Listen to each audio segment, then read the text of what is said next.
All model display glass available. இது iPhone section ஃபுல்லாக இருக்குது, 14 Pro Max வரைக்கும். இது வந்து ரெண்டாவது ரேக்கில் ஃபுல்லாக ஓஎல்இடி ஸ்க்ரீன் கிளாஸ் எல்லா மாடலும் இருக்குது. ரெண்டாவது அதுக்கு கீழே டெம்பரு, அப்புறம் எட்ஜி கிளாஸ்லாம் அந்த பக்கம் இருக்குது. எல்லாமே ஸ்டாக் இருக்குது. இது எதுக்கு ஃப்ரிட்ஜில் வைக்கிறோம் அப்படின்னா, இதில் ஓசியாக இருக்கும், இதாகாமல் கெட்டு போகாமல் இருக்கிறதுக்கு, பபுள் வராமல் இருக்கிறதுக்காக நாங்கள் ஃப்ரீசரில் வச்சுருக்கோம். அப்போ ஃபினிஷிங் கொஞ்சம் நல்லா இருக்கும். அந்த ஓசியை வந்து பிசு பிசுன்னு இல்லாமல் கொஞ்சம் ஸ்ட்ராங்காக இருக்கும். இதுதான் நம்ம கடையோடைய மிஷின்ஸ் டெக்னாலஜி.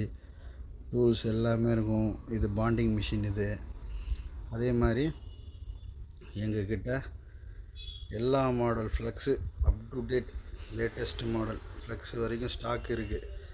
எல்லா ஃப்ளெக்ஸும் பல்காக வாங்கி வச்சுருக்கோம்.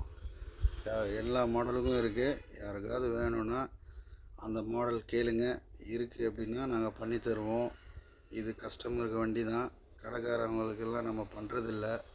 ஏன்னா என்னால் வந்து என் கஸ்டமருக்கு பண்ணுறதுக்கு எனக்கு டைம் கிடையாது, ஆள் கிடையாது, நான் ஒருத்தந்தான் பண்ணுறேன். அதனால் வந்து கஸ்டமருக்கு வண்டி பண்ணி கொடுக்குறோம். அதுதான் சொன்னது தான். ஒரு நாளைக்கு 10 ஃபோன் வந்தாலும் சரி, 20 ஃபோன் வந்தாலும் சரி, நைட்டு கடை க்ளோஸ் பண்ணும்போது பெண்டிங் இருக்கக்கூடாது. அந்த 20 ஃபோன்லேயே நான் சம்பாதிச்சுடுவேன். அதனால் வந்து இது ஒரு மேட்ரே கிடையாது.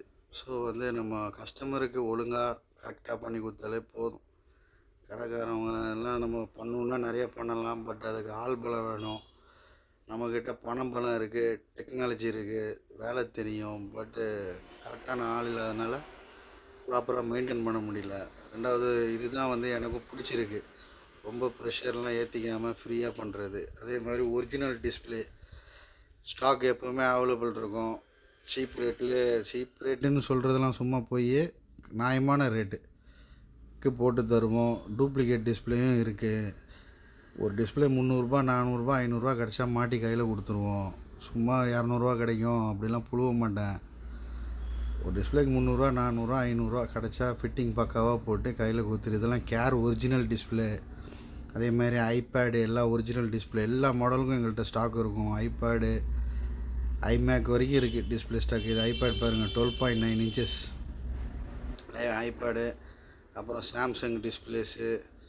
அப்புறம் வந்து பார்த்திங்கன்னா இதெல்லாம் கேர் ஒரிஜினல். இந்த ஒரிஜினல் மாதிரின்றதெல்லாம் கிடையாது. கேர் ஒரிஜினலும் இருக்குது. காப்பி வேணுன்னா, டூப்ளிகேட் வேணுனாலும் அரேஞ்ச் பண்ணி கொடுப்போம். அதுவும் நம்மக்கிட்ட ஆள் இருக்குது. நம்ம எல்லாமே டைரெக்ட் பையிங், சைனா தான், லோக்கலே கிடையாது. இது பாருங்கள், iPad latest model 12.9 inches big display. இது கூட அவைலபிள் இருக்குது. மாட்டுறதுக்கு என்ன ஒரு 15 நிமிஷம் ஆகும். இது மாதிரி ஓஎல்இடி சாம்சங் ஒரிஜினல் டிஸ்பிளே எல்லாமே எங்கள்கிட்ட ஸ்டாக் இருக்கும். எல்லாமே வந்து ஒரு ரீசனபிளான ப்ரைஸு ஸ்டாக் இருக்குது. இதில் இருக்கிற அந்த டப்பாவில் இருக்கிற ஃபுல்லாக இந்த டிஸ்பிளே எல்லாமே ஒரிஜினல் டிஸ்பிளே. எல்லாமே கேர் ஒரிஜினல் டிஸ்பிளே அந்த பாக்ஸில் இருக்காது. அதே மாதிரி அந்த பாக்ஸில் பாக்ஸ் பேக்கிங்கில் கேர் வச்சுருக்கோம். அதே மாதிரி ஹவுசிங்கும் இந்த மாதிரி கேர் வச்சு ஹவுசிங்லாம் இருக்குது ஐஃபோனுக்கு.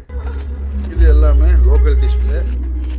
இதிலே கொஞ்சம் நல்ல குவாலிட்டியும் இருக்குது, நார்மல் குவாலிட்டியும் இருக்குது. இதான் சொல்கிறேனே, இதெல்லாம் வந்து ஒரு 300 400 500 மார்ஜின் அடிச்சு